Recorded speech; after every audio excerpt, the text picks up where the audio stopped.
আসসালামু আলাইকুম। আজকে মোটামুটি ভালোই বৃষ্টি হয়েছে, ঠিক আছে। তো বৃষ্টির পর আমি আমার গাড়ি নিয়ে বাইরে গেছি ফার্মে যাওয়ার জন্য। তো আমার হাতে ধরাই দিছে খাবারের ব্যাগ, যে খাবার দিয়ে সব ফার্মের ছেলে কেউই না খায় আছে। তো আমি বাইরে গেছি বৃষ্টির পরে গাড়ি নিয়ে, আমার তো চলতে ভালোই লাগছিল।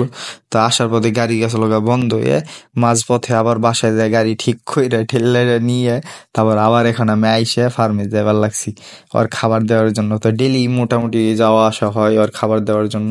তাই সে বললাম ফার্মে আইসা আমি ওর খাবার ওকে দিয়ে দিছি।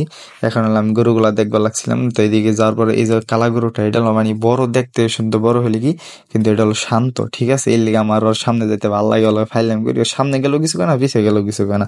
কিন্তু অন্যটি গুইতা মারতা হে পায়ে দেওয়া লাত্তি মারে।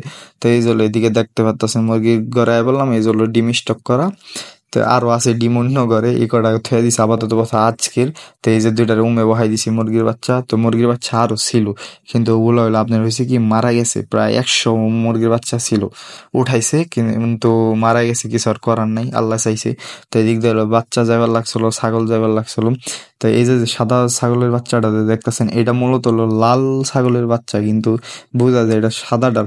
তো এই মনে করেন আপনি লাল ছাগলে মানে ওই যে সাদাটা হইছে পরে, মানে ওই আর চাড়েও নাই, কিছু করেও নাই, দুধও খাইতে দিত না শুরুর দিকে। যাইতে দেয় তারপরে দুধ খাওয়ার লাগতো, মানে খাইবার দিব না তো দিব না, হয়তো আর মনে কষ্ট যে ওই আমার মতো হইলো না, গিললে অন্যটার মতো হইছে, এলে হয়তো আর খাইবার দেয় না। তো এইদিকে মনে করেন এইদিকে মানে ছোটটা নিচে লাগুর পাইবার লাগছিল না খাবার লিগে, আর আমি উপরে উঠাই দিছি। এখন তুই যত পারস খা। তো এই জন্য দেখতে পাচ্ছেন একটা বেড়া, তার একটা বেড়া আসলো, ওটা মনে করেন ইন্নানিলা করে দিছে, এখন একটা বেড়া আছে। তো এই জন্য মনে করেন আপনার ঘর ছিল, এটা মেন ঘর ছিল আগে। তো এটার থুয়ে এখন ওই ছোট ঘরে গেছি, ঠিক আছে। ওই ছোট ঘরে এখন আপনার সব গরু রাখা হয়, মানে গরু কম তো এই লিগে আর রাখা হয় না। তো এই যে এখান থেকে বাইরে হলেই এই জন্য আমাদের মানে এই যে আপাতত এটাতে গরু রাখা আছে। তো এই জন্য ছাগলের লিগে এটা উঠাইছে, তার ওই পাশে এটা হলো মুরগির। তো এদিকে আসার পরে দেখলাম হলো আমি আম গাছ দেখে তো মানে দেখি বড় বড় আম ধরছে, নিজের গাছের আম পেড়ে খাইতে আর কি সমস্যা। তো আমি আম দেখে হয়তো আপনারা দেখতে পাচ্ছেন না হিনি, কিন্তু আমি পরে গাছ দিয়ে উঠতে গেছি গে। তো ওটার টাইমে দেখি কি টিন এত পিছলে, তো আমি পরে যান ধরছিলাম একবার, আমি উল্টায় পড়ে গেছি, আমার হাত পা সব তোলাই গেছিল কাপড় চোপড়। তো আমি হিন্দি একটা একটা আম ছিড়বার লাগছি, আর নিচে আসতে গেলে মানে হালাই দিবা লাগছে, বিজ্ঞানী মানুষ তো এমনি হালাই দিবা লাগছে, আম কিছু হবো না। ওই সাইডে আবার বালি।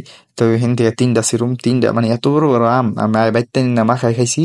তো মনে করেন পুরো এক বাড়ি বেড়ে গেছে, এত বড় বড় আম, তিনটা আমি বাড়ি বেড়ে গেছে, খাইলে তো আলহামদুলিল্লাহ। তো এই আম গাছ প্রায় আমার জন্মের আগের থেকে এখন আম দেয় আলহামদুলিল্লাহ। তো পরে আমি এদিক দিয়ে হাত পা ধুইয়া এখন আমি যাবো গেলো বাসায়। তো আমি গাড়ি স্টার্ট দিয়ে এখন নামে পড়ছি। তো এই যে রাস্তাটা দেখতেছেন, হেনে প্রায় 1.5 লাখ টাকার মাড়ি হালাইছি রাস্তা বানানোর লিগে। রাস্তা এত উঁচা ছিল না, রাস্তা ছিল বহুত নিচে। তো দুই সাইডে আপনি দেওয়াল করে তারপর রাস্তা বানাইছে, কারণ এই বৃষ্টির দিন আইলে আপনার রাস্তা জায়গায় ডাইববে, এদিক দিয়ে যান যায় না। তো আমার হাতে কষ পড়ছে, এগুলো আমি আর কি দেখাবে লাগছিলাম ক্যামেরায়, কিন্তু ভালো করে হয়তো ফোকাস করে নাই। তো আজকের জন্য মনে করেন এইখানেই সমাপ্ত। আশা করি সবাই ভালো থাকবেন।